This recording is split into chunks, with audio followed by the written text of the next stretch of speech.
الرأي العام في تركيا اليومين دول مقلوب رأسا على عقب. أم عندها 47 سنة حملت من خطيب بنتها اللي عنده 21 سنة، وسرقت شبكة بنتها وتحويشة العمر بتاعة جوزها وهربت. وحصل بعد كده مفاجآت في البرنامج من العيار التقيل. الأسرة مكونة من الأب توران شاهين، راجل شغال راعي في الجبال وبيغيب بالشهور عن بيته. عنده زوجة وبنتين. ديليك شاهين البنت الكبيرة من ذوي الاحتياجات الخاصة، عندها إعاقة بسيطة في المخ، ووالدتها كانت الواصي عليها. واتعرفت على شاب عن طريق الإنترنت اسمه جمعة دوجان عنده 21 سنة، وبدأت بينهم قصة حب من خلال الشات. وجيت أقدم لها وتمت الخطوبة بالفعل. وبعد الخطوبة الأب بقى يلاحظ إن مراته بتقعد تتكلم مع خطيب بنتها بالثلاث والأربع ساعات. ولما سألها قالت له إن بنته مش بتعرف تتكلم كويس وهي بتتكلم بالنيابة عنها. وبعد كده الابنة دي ليك بقت تلاحظ إن خطيبها دايما بيتجاهلها ومهتم بمامتها أكتر منها. وكان بيحصل حاجات مريبة وغريبة في البيت بينهم، من هزار وضحك مبالغ فيه، وكانوا بيتجاهلوها تماما. لحد ما شافت بعينها أمها في وضع مخل مع خطيبها.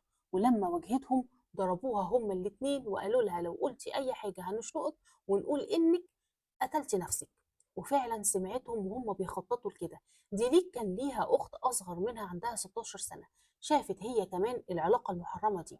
بقت الأم بالليل تقفل على البنتين باب الأوضة وتقابل عشيقها، وكان بيبات في البيت، وبتستغل إن جوزها دايمًا مش موجود بسبب ظروف شغله في الجبل. كان ممكن يغيب بالشهر بعيد عن البيت. لحد ما في يوم من الأيام الأب رجع البيت ما لقاش مراته. سأل البنات قالوا له ما نعرفش راحت فين.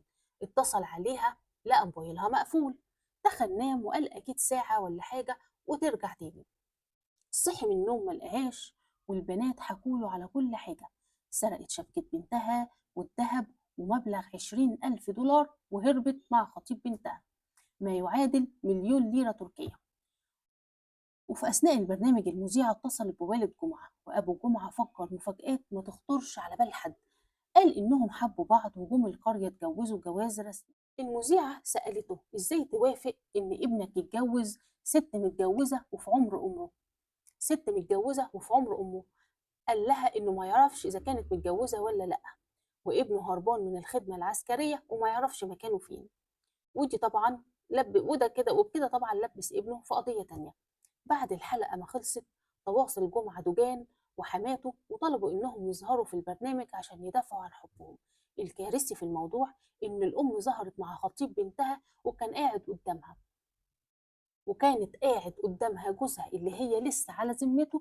أمها في الاستهتار ولا فارق معاها بنتها المسكينة ولا جوزها. واعترفت في منتهى البجاحة بحملها من خطيب بنتها وإنهم اتجوزوا جواز رسمي. المذيعة لما سألته مش مكسوف من نفسك لما تتجوز حماتك؟ قال لها لأ ومش نادم. والحلقة اتقلبت ساحة قتال بين الطرفين.